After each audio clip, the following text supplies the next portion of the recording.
Información y análisis sobre los temas más relevantes de la política nacional. Hasta las 10. Mañana sí. Y como esta Argentina nos tiene siempre, ¿no? Con una novedad, con una noticia de altísimo impacto, ¿no? Como para no ser menos. Comenzamos esta semana con la información de la firma de un decreto firmado por el jefe de gabinete Guillermo Francos, el decreto 780/2024, que modificó la reglamentación de la Ley de Acceso a la Información Pública.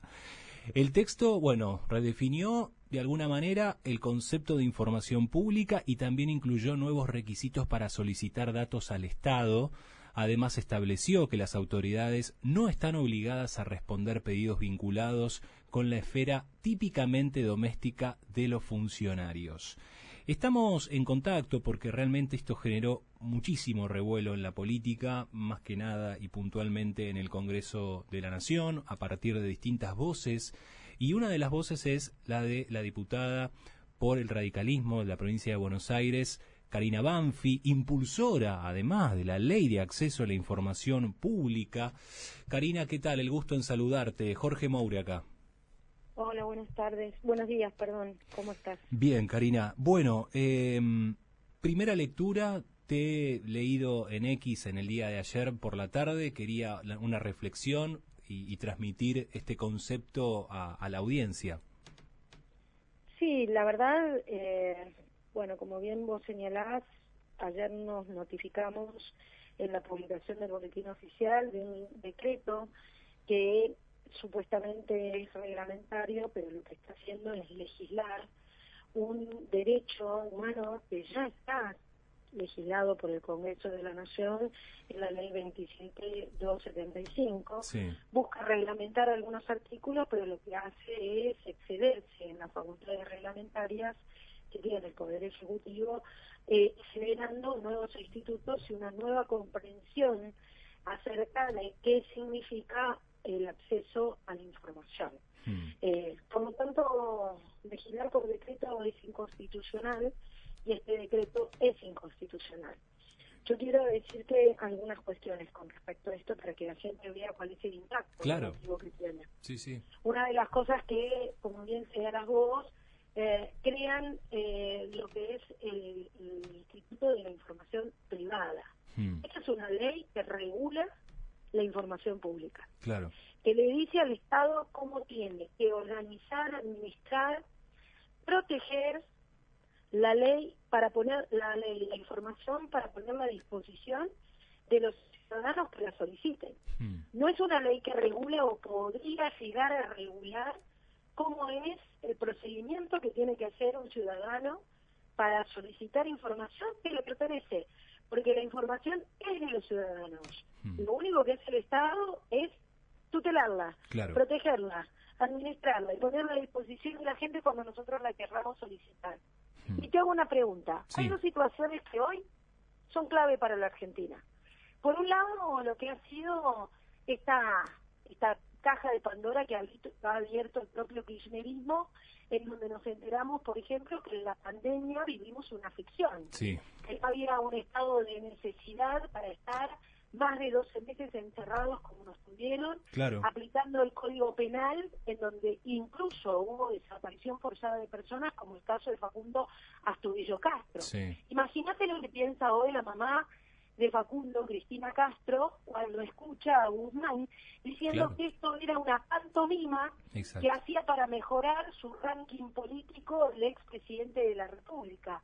Pero te quiero decir algo, nosotros sabíamos todo esto, y esto lo supimos en la foto de Olivos cuando vimos que en medio de la pandemia, mientras nosotros festejábamos el cumpleaños de nuestros hijos por Zoom, ella hacía una gran fiesta con ingresos permanentes a Olivos. Sí. Supimos eso porque hubo una persona que hizo un pedido de acceso a la información de los ingresos durante la pandemia a Olivos.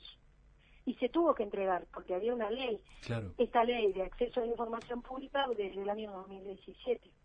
La otra cosa que nosotros también pudimos saber era sobre la cantidad de viajes que realizaba Fabiola al exterior con el erario público, con fondos públicos, de alguna manera en compensación de la violencia que ella vivía en el marco de Olivos. Claro. Ahora vimos que la justicia, incluso la Cámara, lo que está investigando es si no hubo ¿cómo le llaman? No recuerdo ahora, cuando te prohíben salir. Una restricción, sí. No, peor, cuando hubo un secuestro Claro. de parte del presidente sobre su mujer para no salirse de Olivos y que ella buscaba escapar. Claro, podía una privación ilegítima de la libertad. Eso, privación claro, ilegítima de la libertad. Gracias. Imagínate el tipo de delito, y lo sabemos, y esto lo podemos corroborar, porque había pedidos de acceso a la información pública. Claro. Te traigo hasta acá. Ahí lo que prohíben en el artículo 3, Exactamente. está muy claro en la ley, Sí. lo que dice es prohibir los borradores, que circulen borradores de algún tipo de proyecto o de conversaciones, que si se dan en el marco de la esfera oficial, producida por el Estado, es de acceso público y es pública. Entonces nosotros podemos saber cuál es la conversación que van manteniendo los defensores sobre determinados borradores y proyectos.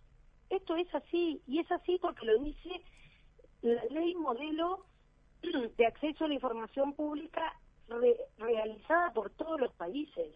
Es lo que se hace en todos los países de América que se entienden y se comprenden democráticos. Obviamente, si vos vas a Venezuela no te van a dar absolutamente nada, pero si vas a Estados Unidos, hasta la propia CIA tiene lo que denominan FOIA Reading, que es el lugar en donde se alojan todos los pedidos de acceso a la información que los ciudadanos le hacen a la CIA. ¿Por qué nosotros no podemos aspirar a eso? ¿Qué está pasando que el gobierno quiere ocultar esa información? ¿Por qué la quiere ocultar? ¿Porque quizás hay conflictos de interés? ¿Porque quizás hay particulares que representan empresas privadas y que también trabajan para el Estado y son lobistas? Esto es lo que nosotros tenemos que observar, y esto es lo que le afecta a la sociedad y a la ciudadanía, porque nosotros ya tuvimos un caso de esto, que se llamó YPF Chevron. Claro. No sé si te acordás. Sí, en seguro. donde la Corte Suprema de Justicia de la Nación le dijo a un diputado que después fue senador, Justiniani de Santa Fe, le dijo que esa información era pública y era de acceso público todos los documentos y todos los contratos que realiza el Estado con privados. Y nosotros tenemos que conocer esto. ¿Por qué? Porque a partir del control ciudadano, o mejor dicho, cuando nosotros los funcionarios sabemos que estamos controlados por los ciudadanos, estamos menos tentados a violar la ley y a cometer actos de corrupción. Esto seguramente lo vas a plantear mañana, Karina, ante el jefe de gabinete. Justo mañana va a estar dando su informe de gestión. Absolutamente. Y voy a pedirle que deroguen inmediatamente este decreto, porque si no vamos a ir a la justicia, y si no vamos a ir a la justicia internacional también. Pero ¿sabes cuál es el problema? Este gobierno es muy celoso de cuidar los fondos públicos. Acaba de vetar una ley para los jubilados, quiere vetar la ley de administración de las universidades nacionales, cuestiones que le tocan directamente a la sociedad. Y hasta la misma sociedad que cree en este gobierno y tiene expectativas de resolver la cuestión económica, podría incluso acompañar esta decisión que realmente es muy impopular para el gobierno. Pero yo te digo una cosa, que si avanzan con este decreto va a haber más juicios. No juicios de los ciudadanos de aquí, de un jubilado que quiere saber cuáles son los remedios que tiene del PAMI o algún tipo de bono que va a recibir en el futuro. De las propias empresas, de los propios medios de comunicación, de los periodistas que trabajan con información pública. Entonces, va a haber más juicios. Bueno, el juicio encarece la administración pública. Estamos conversando con la diputada nacional, Karina Banfi, y justamente el fin de semana, después te quiero consultar sobre el tema DNU y otras cuestiones que tienen que ver con el veto, pero el fin de semana el presidente dijo, yo la verdad me pongo a disposición de una conferencia de prensa, pero previo tiene que ir a un proyecto de ley al Congreso para que justamente los periodistas que vayan a preguntarme, también sean sometidos a, bueno, conocer un poco más sobre su actividad, sobre si tiene algún chanchullo, una cuestión media rara. ¿Qué te pareció eso, por ejemplo? Digo, el Congreso está para otras cosas, no está para Mira, esto. yo lamento que con este decreto queden tapados estas barbaridades. Así que agradezco que lo pongas en agenda y es importante que ustedes, los periodistas, de alguna manera eduquen a la opinión pública de lo que significa ser persona políticamente expuesta, ¿no? Eso es principalmente a todos los funcionarios y empleados que administran fondos públicos, porque administramos fondos públicos, incluso nosotros que no administramos fondos públicos, siendo diputados, somos personas políticamente expuestas. Incluso alcanza hasta el parentesco en segundo grado, nuestros hijos, nuestros padres, nuestros maridos.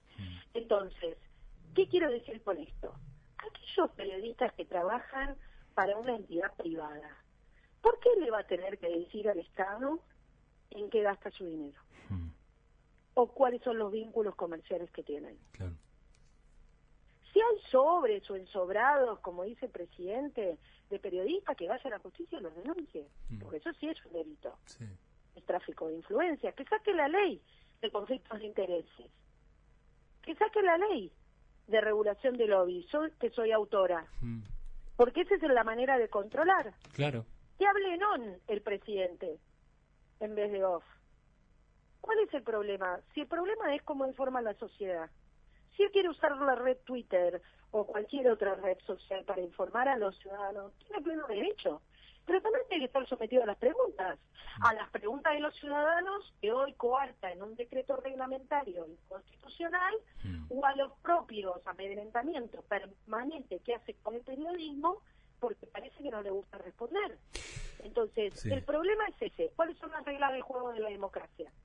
Si a mí no me gusta ni rendir cuentas a la ciudadanía sobre mis patrimonios, ni que me pregunten los periodistas o me cuestionen los periodistas o la ciudadanía sobre lo que yo hago en mi representación popular, me dedico a la actividad privada y ya está. Y el juego es otro. No era más feliz siendo consultor, pero se presentó en elecciones, ganó, y tiene que respetar las reglas del juego democráticas, que es que hay un grupo de personas llamados periodistas que están para indagar, para investigar, para preguntar, para molestar, para cuestionar. ¿Cómo está trabajando el radicalismo con respecto al DNU de la movilidad jubilatoria? ¿Ya empezaron negociaciones? ¿Ya empezaron a ver si pueden reactivar y volver a trabajar este texto que fue vetado por el presidente? Nosotros queremos insistir, porque tenemos un compromiso con la ley.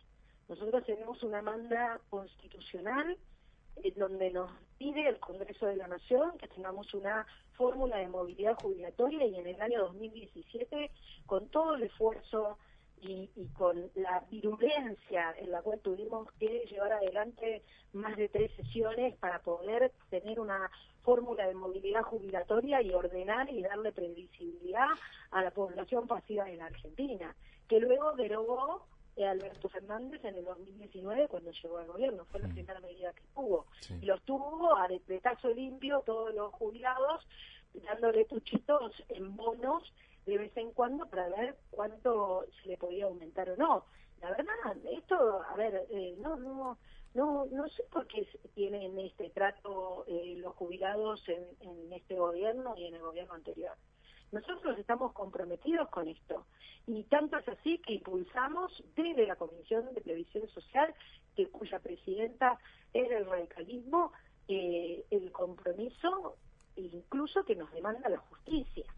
Entonces, nosotros fortalecemos principalmente el rol institucional que tiene el radicalismo, en donde somos capaces de acompañar a una ley como la ley Bases, que modificamos nosotros mismos, que metimos cambios como la reforma sindical a esa ley, y que nos costó muchísimo, incluso con nuestros propios aliados, pero también fortalecemos las instituciones a partir del cumplimiento de la ley. Yo entiendo cuando dice el gobierno, pero no hay plata, pero no creo que no haya plata porque no la tenga. Creo que tiene un problema de redistribución del flujo de dinero que tiene. ¿Por qué? Porque si vos me estás diciendo que lograste déficit fiscal cero, o que tenés superávit fiscal, mejor dicho, bueno, esa plata ¿dónde está yendo? Está yendo, o por lo menos una parte, o quizás te tenés que sentar con empresarios que efectivamente tienen una bonificación impositiva de hace muchos años y que son parte del lobby fuerte de los que le hablan cerca al gobierno. Entonces, bueno, señores, hasta acá llegamos, necesito pagarle a los jubilados. Te saco esta exención impositiva y pagar tus impuestos como cualquier otro. ¿Sí? Por último, Karina, y agradecerte el tiempo. En su momento, cuando fue la discusión y el debate de la ley bases, al denominado bloques dialoguistas estaba el PRO, la coalición Encuentro Federal y también estaban ustedes. El viernes pasado hubo una foto, ¿no?, del presidente encabezando una reunión con el PRO, con el MID y con la Libertad Avanza, pero no estaba ni el bloque de Pichetto ni el bloque de la UCR. ¿Esto marca que hay un quiebre con el gobierno nacional? ¿Se ha roto el diálogo? ¿Cómo está ese diagnóstico? Bueno, eso es una decisión del presidente. Quienes invitan a la fiesta son ellos. Si nos han desinvitado o no nos quieren invitar, nosotros nos sentimos totalmente liberados para seguir en esta línea, fortaleciendo las instituciones, cumpliendo con la ley, y es lo que prometimos en campaña. Nosotros queremos el cambio profundo, Maure, en todos los aspectos y en todos los sentidos. El cambio profundo en la institucionalidad, porque no queremos más las avivadas de gobiernos anteriores, porque queremos, por sobre todas las cosas, que se cumpla la ley en la Argentina y se respete la ley. Y el que no cumple con la ley, bueno, vaya por otro lado. No hemos cambiado esta posición. Quienes tienen que explicar esto más que nada es el PRO, con el cual nosotros hemos ido a elecciones del año pasado, en octubre del año pasado, buscando el cambio profundo. Entonces, si ellos creen que tienen que hacer la vista gorda en algún momento con el gobierno sobre estas cuestiones, bueno, tendrán que dar explicaciones a la ciudadanía, a ellos. Nosotros estamos en la misma senda, vamos a tratar de insistir con el proyecto de jubilaciones, vamos a buscar el número, que es difícil porque son 2/3 de los presentes. El gobierno está trabajando mucho para que no logremos esa posibilidad, y bueno, será una decisión del gobierno que después se evaluará la gente, los jubilados, los estudiantes, los universitarios, en relación a las leyes que nosotros promovimos y que luego fueron vetadas por el gobierno. Estimada diputada, muchísimas gracias por este contacto. Gracias a ustedes, muy buenos días. Buen día, hasta luego. La diputada Karina Banfi pasaba por Mañana Sí. Mañana sí. Mañana sí. Mañana Sí. Mañana sí. Mañana sí. Mañana Sí. Mañana sí. Mañana.